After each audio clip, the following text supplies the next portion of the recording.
reach for mobile water. Mobile water, unique in every way.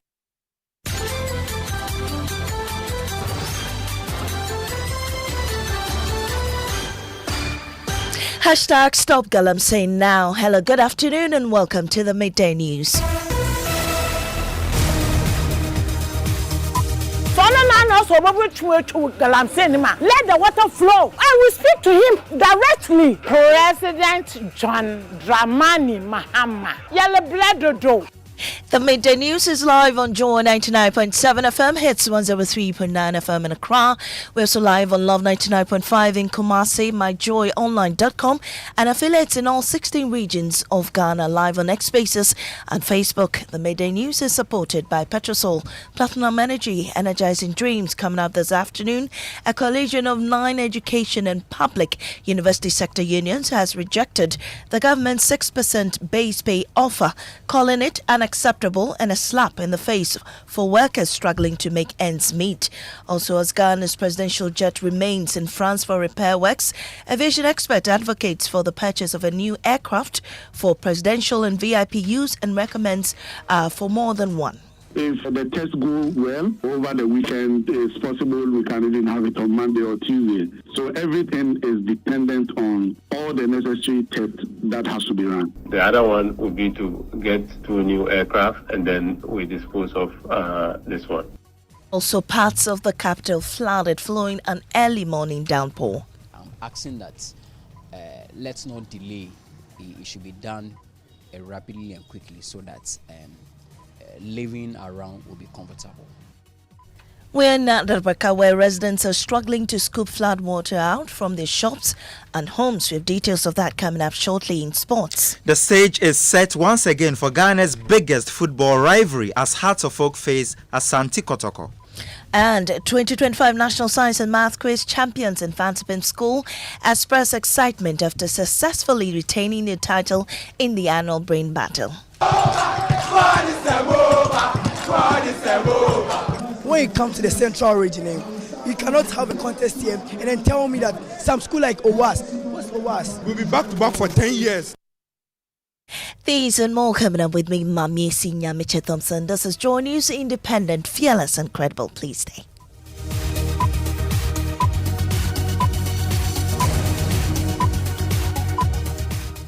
This afternoon, the 2026 base pay negotiations are teetering on the brink of collapse as a coalition of concerned unions reject the 6% base pay proposal by government. They describe it as unacceptable and fails to reflect the harsh economic conditions faced by workers. In a statement, the coalition made up of unions from 9 education and public university sectors also accused the Fair Wages and Salaries Commission of selective and non-transparent engagement in the ongoing talks. They've already served notice they will hit the streets to register their displeasure. Joy News editor Fred Smith joins me in studio with more from that statement. Fred, thanks for joining us. What are the details in that? Well, Maame, let me first tell you which unions are in this. Stephen Tesu is with the Innovative Teachers, and he's the founder. He's signed as well. Isaac Donko, immediate past national chairman, Senior Staff Association of University of Ghana. Haruna Rafiq, Chairman, Senior Staff Association of the University of Ghana, UG Kolebu Branch. Daniel Kweku Ebo Manuel, Chairman, Senior Staff Association, University of Ghana, Unimac Branch. We also have Philip Kweku Ade, Vice Chairman, Senior Staff Association, University of Ghana, Legon Branch, and Benjamin Akumasa, Chairman, TEU of TUC, University of Ghana Branch. There are some others, but essentially what they are saying is that they are deeply concerned about the new and questionable, what they call questionable mode of invitations being adopted by the Fair Wages and Salaries Commission, resorting to phone calls and text messages as a means of inviting unions to negotiations. They say is highly unprofessional and unacceptable. Their concern stems from the suspicion that the Fair Wages and Salaries Commission may deliberately reach out to only selected unions it believes are more likely to compromise their stance during the ongoing base pay negotiations. They wish to assure their fellow workers that they are closely monitoring the actions of leadership within organized labor and the Fair Wages and Salaries Commission. Now, to the meat of what you said, the 6% offer made by the government's side during yesterday's meeting, they say is woefully inadequate and will not be accepted by Ghanaian workers who continue to endure rising cost of living and economic hardship.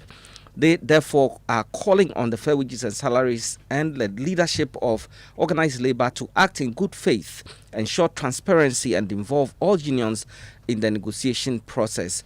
Should this disregard for inclusivity and fairness persist, they say they will have no option but to mobilize workers across the country to demand justice through lawful industrial actions and public demonstrations. Maame, as if they have already heard from the Fair Wages and Salaries Commission, they have served notice to the police that they will be embarking on a demonstration, and the same group have signed this to the Greater Accra Regional Police Command.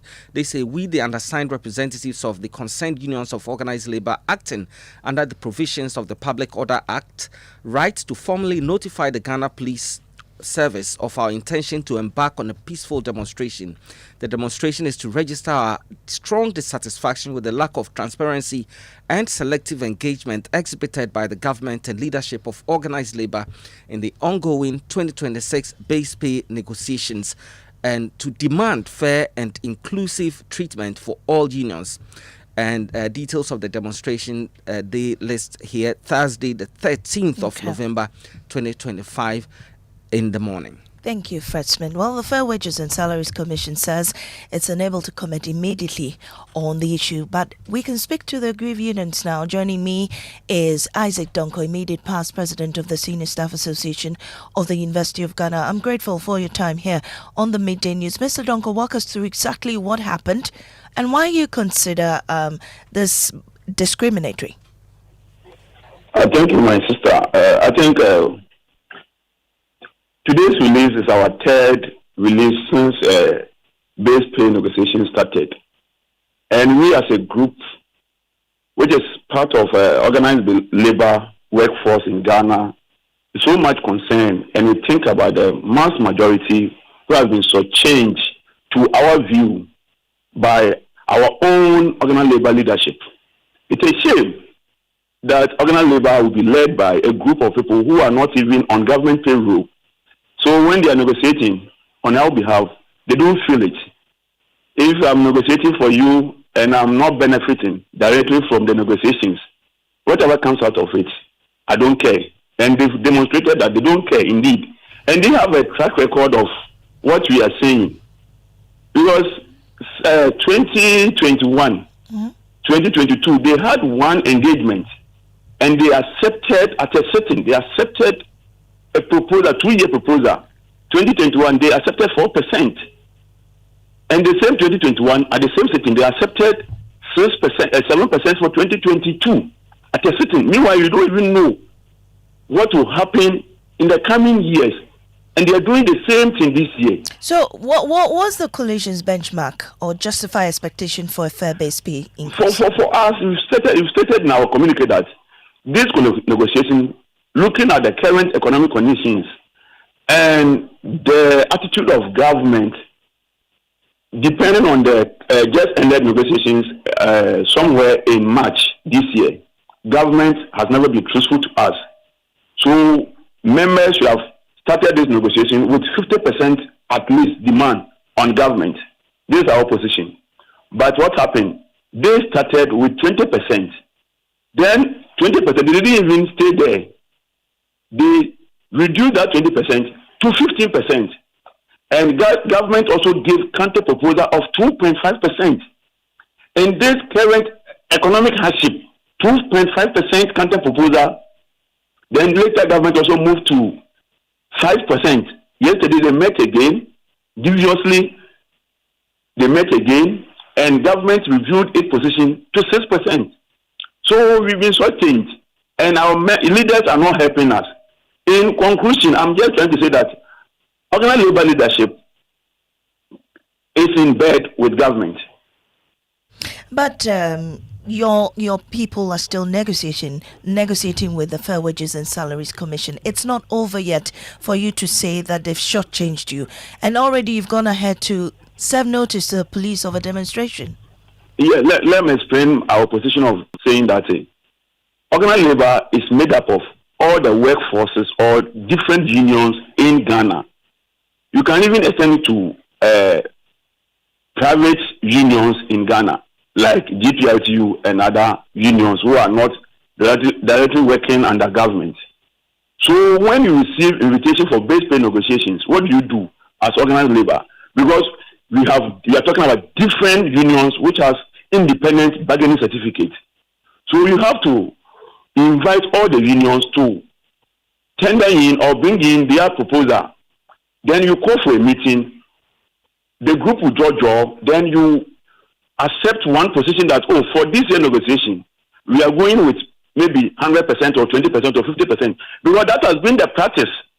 By this time, when the invitation was received by government, championed by fair wages, organized labor leadership did not invite anybody, did not request for input from any union. We have one common platform. We ask them series of questions. What is our proposal? What is our position? They never uttered a word. We go to the negotiation room. They sack all the media men there.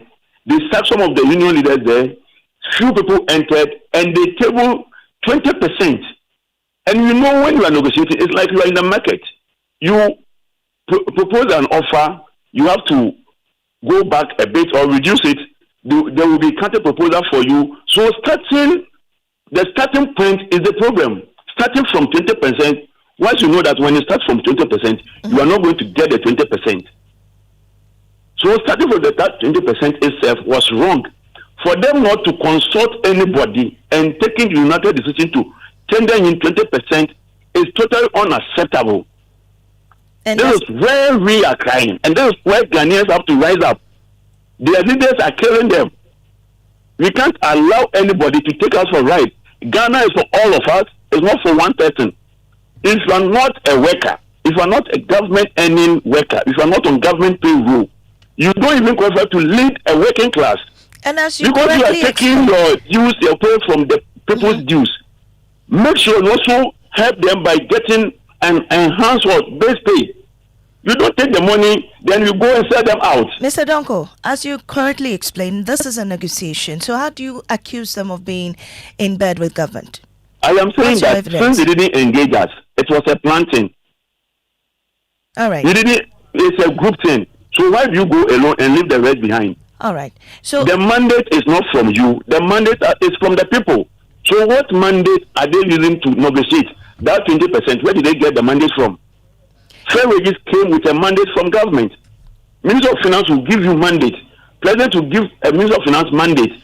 Mandate will be extended from Minister of Finance to fair wages. Then they will come to the table and negotiate. So the labor group, the leadership, where did they get their mandate from? That 20%, who gave it to them? Have you even attempted to meet them to discuss this with them? We've made several attempts. They are not talking. All right. You can put them on the line. All right. So then that means that on Thursday you're going ahead with the demonstration. Has the police given you notice yet? We are still on it, and we hope we will get the clearance to proceed. All right. But I don't think it will be denied, because police themselves are also direct beneficiaries of what you are doing. Thank you very much. This base pay, it's cut across. All right. Thank you very much.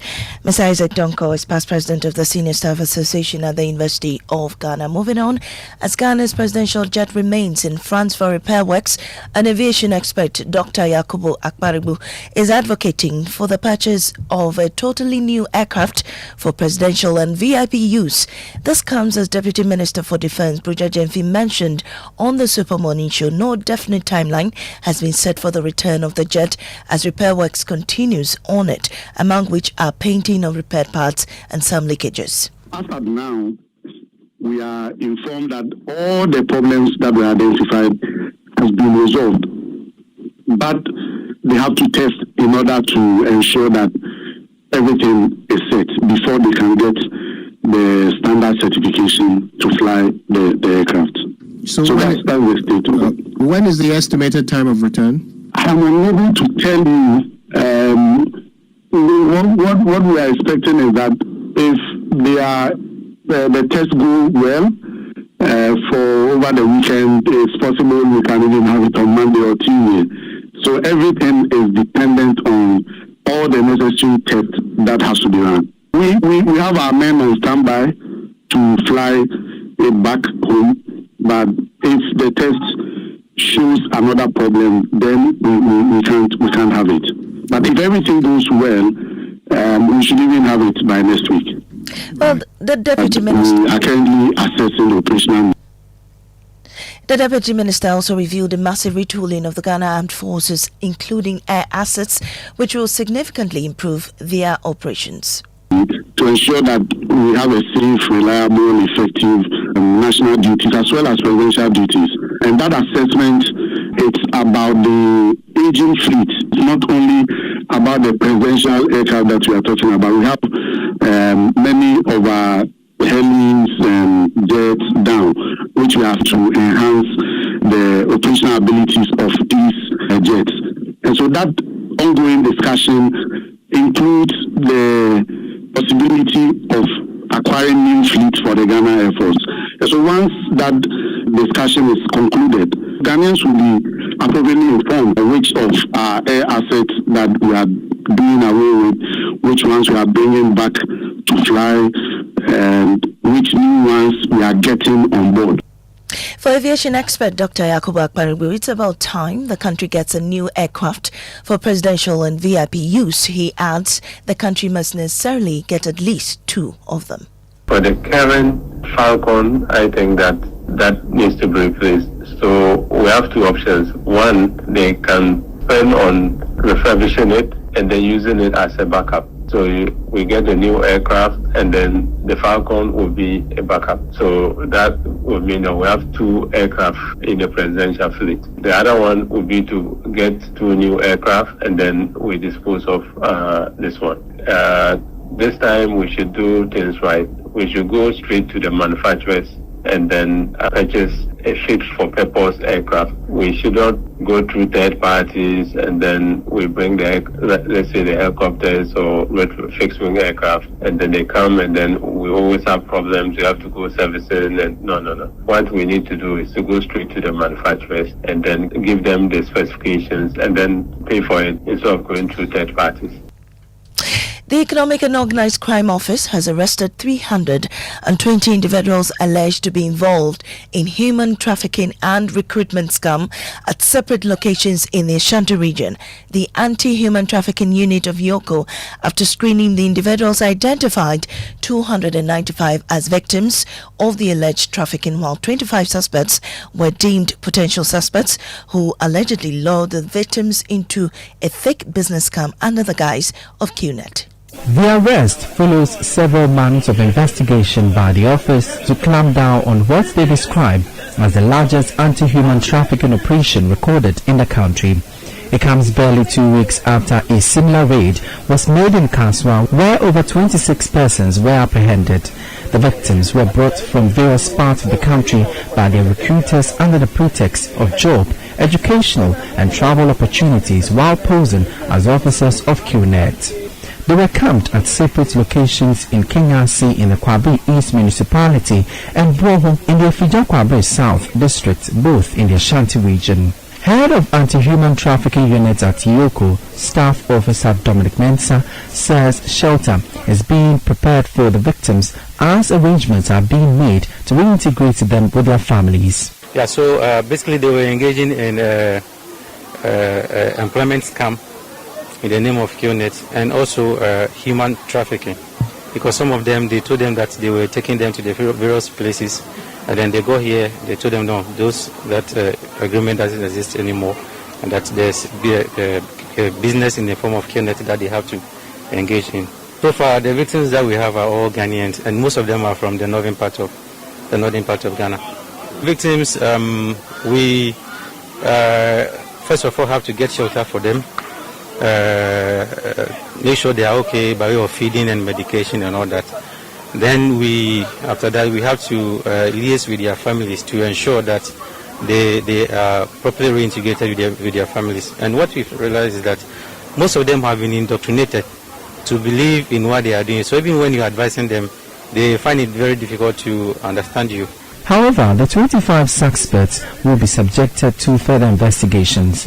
head of compliance at QNet, Theodosia Nana Kote, expressed concern about the continuous use of the institution's name in such fraudulent activity. It's quite heartbreaking because I see a lot of young people whose lives are hanging in the balance because they believed in something that is not true. So it's quite heartbreaking. Thankfully, there's help. Thankfully, we have come here. We are helping. IOCO is going to screen. We are going to send them back home and train them. We are not just going to leave them to go. We are going to tell them exactly what the company is about. Now, residents and business owners in Adabraka and nearby communities are demanding urgent attention after this morning's rains left gutters near overflow and floodwaters evading homes and shops. Many blame the situation on poor and ineffective drainage systems that continue to worsen each rainy season. Let's hear some residents and traders share their frustration over the recurring impact on daily life. The roadside and stuff, because the rain has entered their gutter. Sorry, their room rather. It has to do with we the individuals also, because if the government is doing 50% and the 50% left for us to do, we are not doing it. We are still going to go back to zero. So I'm going to plead every individual here that it's not only the government, we should also try to keep the environment clean. If there could be at least a little expansion, that the gutter be redone well to connect with the bigger one so that the drainage wouldn't be over flooding, it will help.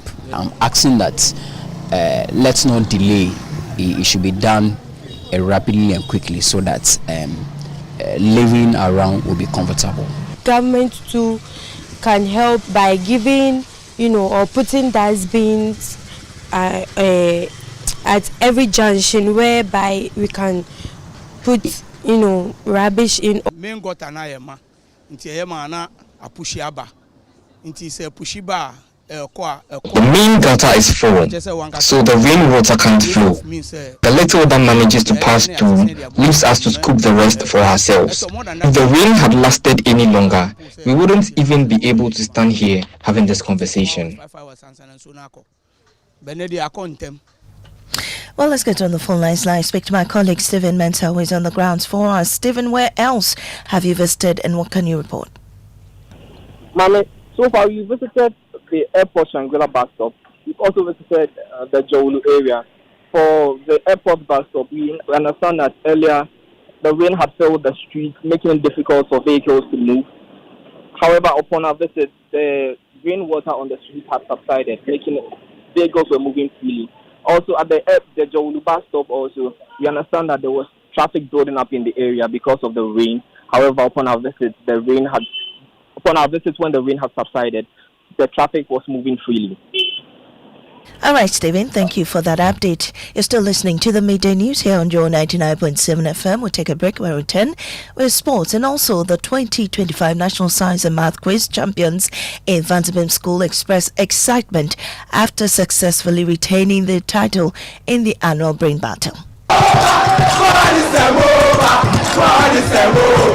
When it comes to the central region, you cannot have a contest here and then tell me that some school like OWAS, what's OWAS? We'll be back to back for 10 years.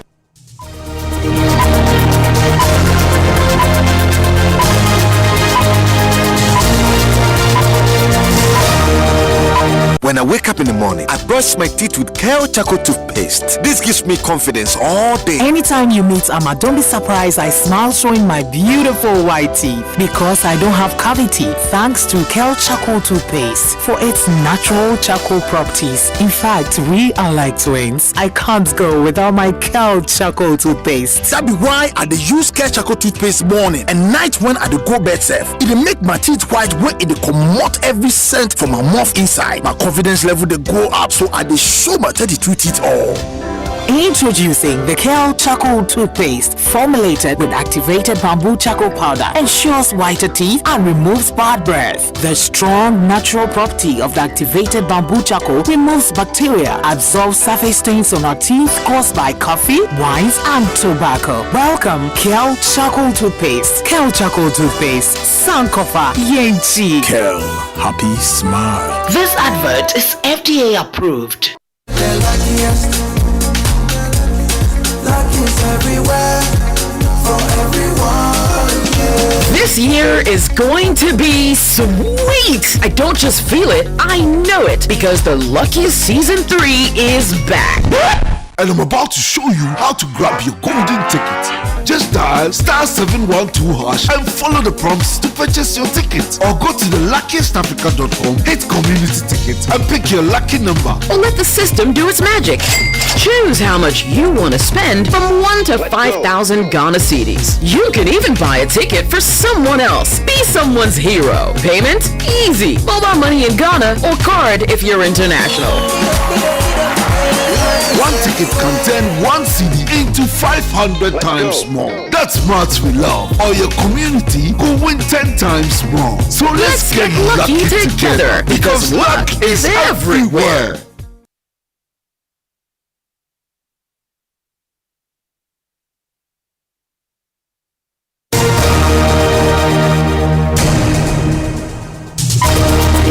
Welcome back to the Midday News. Sports. Maame, the Accra Sports Stadium is the go-to place on Sunday as Hearts of Oak renew their fierce rivalry with Asante Kotoko in the Ghana Premier League. The Phobians are unbeaten in 8 matches this season and are determined to extend that run. But Kotoko are also in high spirits. They are unbeaten as well and have won 3 of their last 4 meetings against Hearts. A narrative the Phobians will be eager to change. Another big game in the league comes off in Doma, where leaders Aduana FC they face Midiama Sporting Club in a top of the table clash. Back to you, Mamisi. Thank you very much, Mubarak, for sports. And also, now we go to the Ashanti region. Anti-illegal mining campaigners, including the Eco-Conscious Citizens Group, have strongly condemned the attack on journalists and officers of the Environmental Protection Authority in the Ashanti region.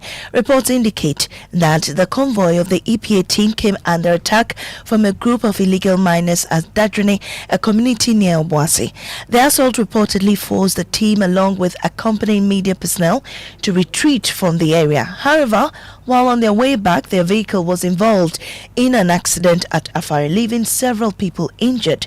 Coordinator of the Eco-Conscious Citizens Group, Aula Sewa, described the incident as a major setback in the fight against illegal mining. We'll hear from her shortly. First, though, let's take you to Komfanoche Teaching Hospital, where the injured are receiving treatment. Emmanuel Brightquaku joins me on the line with more. Emmanuel, how are they faring? This morning or yesterday, we had one of the victims, our very own camera technician, Akosia Domako. He sustained some injury to his thigh, and so he was transferred to the Komfanoche Teaching Hospital yesterday. And in fact, we understand that he's being prepared for surgery today. And so for him, his condition is quite critical. But with the 4 other journalists, in fact, there were 5 of them that were actually injured, or if I should put it, who were involved in the crash. And so we have the 4 of them, our very own Nana Aljima, and also an Abdul News reporter, and Joseph Obey, and also Media General or TBT Ibrahim Abubakar, and also Channel 1's Doris Lonta. They are currently at Aferi Community Hospital, where they are also under monitoring by the health officers over there.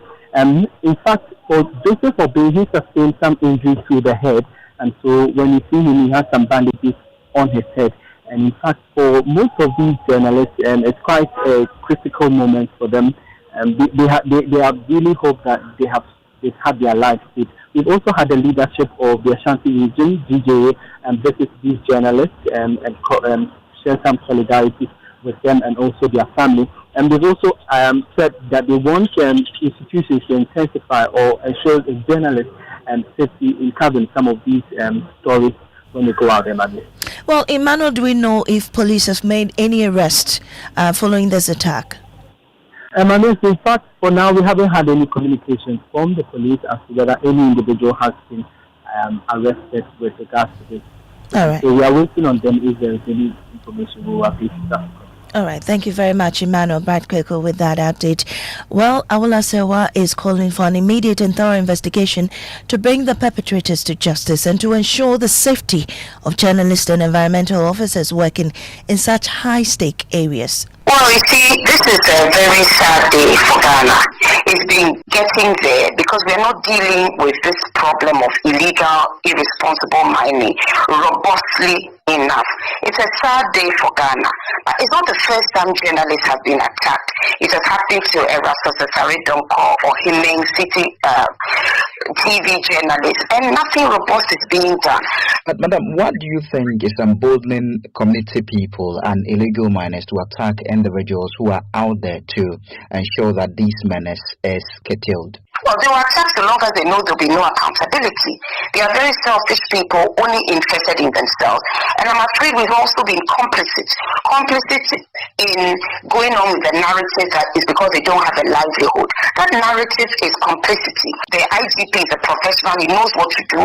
I believe investigations have already or should have already commenced, and they should act swiftly. Now, the defending champions of the 2025 National Science and Math Quiz have expressed joy after maintaining their 2024 championship title in the just ended 2025 edition of the National Science and Math Quiz, a fierce contest between their Cape Coast rivals, St. Augustine's College and the Kumasa's Opokowari School. In an exclusive interview with Joy News, the contestants said the victory was the result of months of intensive preparation and teamwork.